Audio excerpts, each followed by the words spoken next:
Ang programang ito ay rated SPG. Striktong patnubay at gabay ng magulang ang kailangan. Maaaring may masiselang tema, lengguwahe, karahasan, sexual, horror o droga na hindi angkop sa mga... Kahit ano atang case ang ipahanday ko sa kanya, may papasin eh. Ganun siya kagaling. Mahal naman. Ngayong Martes, nakipagkita nga itong si Doc Carlos Benitez dito kay Michael upang sabihin ito ang kanyang naramdaman na selos dito nga kay RJ. At dito nga napag-usapan ni Carlos at Michael ang taglay dito ni Annalyn na pinakamagaling dahil sinabi ni Carlos na kahit anong case daw ang kanyang ibibigay kay Annalyn ay talagang maipapasa ni Annalyn. Ganun daw kagaling itong si Annalyn. At dito nga na sinabi ni Michael na mahal daw niya ang batang iyon. At sana kung may galit man daw itong si Carlos dito kay RJ, huwag daw ibuntong dito kay Annalyn dahil hindi daw ito hahayaan ni Michael na mangyari ang mga iyon. At nangako naman itong si Carlos dito kay Michael na gagawin na niya ang lahat upang matuloy na nga sa pagpunta ng Japan itong si Annalyn. At dahil sa nabalitaan ni Annalyn na nakapasa nga siya dito sa challenge na ibinigay ni Carlos ay agad naman natuwa ito at nagpaalam na dadalawin daw niya itong kanyang ina na si Lynette. At dito nga na masaya na ibinalita ni Annalyn sa kanyang ina na makakapunta na nga daw siya ng Japan. At natuwa naman itong si Lynette sa ibinalita dito ni Annalyn. Kaya agad na payakap itong si Annalyn dito sa kanyang ina na si Lynette. At may napansin nga itong si Annalyn dahil umaray nga itong si Lynette nang hawakan at masagi ni Annalyn ang braso nito. At nang tingnan ni Annalyn kung ano nangyari sa braso ni Lynette ay dito naman na sinabi ni Lynette na hindi daw iyon sinasadya na masugatan siya dito ni Carlos Benitez at hindi na nabanggit ni Lynette kung ano ang dahilan. Sa kabilang banda, nagpaplano naman itong si Eric at itong si Justin kung papaano daw nila umpisahan ang pagpapabagsak dito sa Apex Hospital.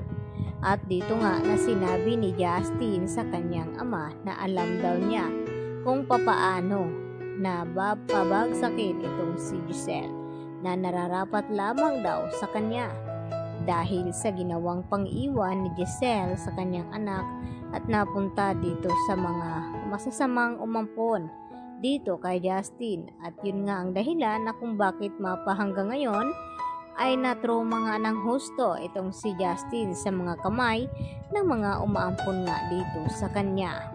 Subalit dahil nasa comatose pa itong si Don Pepe ay hindi naman sukat akalain dito ni Giselle at RJ na mayroon ngang muling magbabalik sa inaakala na wala na ito. At nababalitaan nga ng dating asawa dito ni Don Pepe na may nangyari nga dito sa matanda. Kaya agad na pupuntahan ito sa Apex Hospital. At gugulat naman dito kina Giselle at RJ na buhay pa pala ang kanilang mama.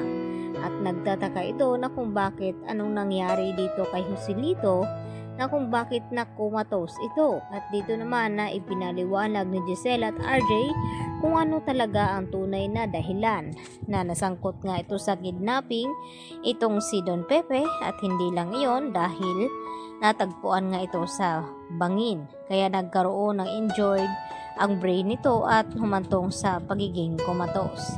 At ngayon nga maitutuloy na nga ba dito ni Justin at Eric ang kanilang paghihiganti dito sa buong tanyag dahil sa laki ng galit nito, lalo na itong si Eric dito kay Don Pepe na nagawa nga siyang ipakulong nito. At pinagsisihan naman iyon ni Don Pepe dahil humingi nga siya ng tawad dito kay Eric nung ito'y nasa US at matagpuan nga at mahanap itong si Justin doon. At dahil gusto ngang makapaghiganti ni Eric sa pamilyang tanyag at pagbabayarin sa lahat ngang pagpapahirap dito sa kulungan noon dito ni Eric. Kaya pati itong si Giselle ay madadamay sa tindi ng galit dito ni Eric at ganun man kay Giselle, kay Justin. At dito na nga na hindi daw mapapatawad ni Justin ang kanyang ina hanggang hindi ito magdurusa. Yan ang ating pagkatutukan bukas sa abot kamay na